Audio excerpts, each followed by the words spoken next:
राज्यसभा में ऑपरेशन सिंदूर और पहलगाम आतंकी हमले पर चल रही चर्चा के दौरान पूर्व केंद्रीय मंत्री और राज्यसभा सांसद कपिल सिब्बल ने देश की रक्षा तैयारियों पर बड़े सवाल खड़े कर दिए हैं। उनका कहना है कि भारत के पास पाकिस्तान से युद्ध लड़ने और उसे बर्बाद करने के लिए पर्याप्त संसाधन नहीं है। जी हाँ, साफ तौर पर कपिल सिब्बल ने बड़ी बात कह दी और ये तक कह दिया कि अगर पाकिस्तान से युद्ध लड़ना है तो भारत को अपने पास तमाम संसाधनों की आवश्यकता पूरी करनी पड़ेगी। उन्होंने कहा कि जब हम पाकिस्तान से युद्ध की बात करते हैं तो उनमें चीन को भी जोड़ते हैं, क्योंकि दोनों अलग नहीं हैं। चीन का उसे खुला समर्थन है, जिसके पास उन्नत तकनीक और विमान दोनों हैं। राज्यसभा में बुधवार को ऑपरेशन सिंदूर पर चर्चा में हिस्सा लेते हुए कपिल सिब्बल कहते नजर आए कि पाकिस्तान और उसके समर्थक चीन के पास उन्नत विमान है, जबकि भारत का राफेल आधी क्षमता वाला विमान है। फिलहाल अब कपिल सिब्बल ने क्या कुछ कहा, सुनिए। Rafale aircraft is a 4.5 generation aircraft. The fact is that China is now going to launch a 6th generation aircraft just now in 2025. We are looking for a 5th generation aircraft in 2035. Because the AMCA aircraft will be ready, prototype in 2028, will be in production in 2035. What will we do by then? हम लड़ाई केवल पाकिस्तान से नहीं लड़ रहे, पाकिस्तान और चीन एक साथ है। वो सारी टेक्नोलॉजी चीन पाकिस्तान को दे रहा है, स्पेशली कि उनके पास तो स्टेल्थ एयरक्राफ्ट्स हैं।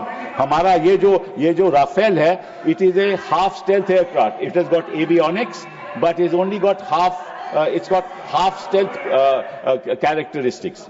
अक्टूबर 2024 में Air Chief Marshal Amarpreet Singh addressed the Indian Air Force declining squadron strength, which had reached 31 squadrons, the lowest since 1965. Lowest since 1965. The Indian Air Force is currently operating with 31 squadrons, the lowest count since 65 when India was engaged in a war with Pakistan. We are committed to fighting with whatever we have. This is the state of the Air Force. We are committed to fighting with whatever we have while prioritizing the maintenance of current assets and ensuring personnel are properly trained. This is his concern in 2024. फिर क्या हुआ? आपने Indian Air Chief again said, at the moment we are very badly off. I'm not saying this. At the moment we are very badly off in terms of numbers. And the numbers that have been promised are also coming in very slow time, making a case for boosting production rate of fighters. He said that an in-house study conducted by IAF showed that it must induct 2 fighter squadrons every year to cater to the numbers needed. The existing have fleets which will be phased out. Now what is that existing fleet that is being phased out? Your MiG-21 being phased out. Your MiG-29 being phased out. Your 2000 Mirages being phased out. So what are you left with? Su-30 MKI. Su-30 MKI is what you're left with.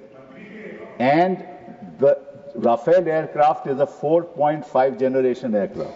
हमारे पास तो ये 31 squadron phasing out के बाद 29 रह जाएंगे, और पाकिस्तान आज के दिन उनके पास 25 स्क्वाड्रन है, तो लगभग बराबरी है। और साथ साथ में 133 स्क्वाड्रन चीन के हैं। ये तो हो गई हमारी प्रेपरेशन की बात कि हमारे पास इतना साधन नहीं है कि हम पाकिस्तान को ध्वस्त कर दें। और हम कपिल सिब्बल के बयान से साफ तौर पर अब ऐसा लगता है कि वो कहीं ना कहीं पाकिस्तान के समर्थन में कुछ कहना चाह रहे हैं, सरकार पर निशाना साधना चाह रहे हैं।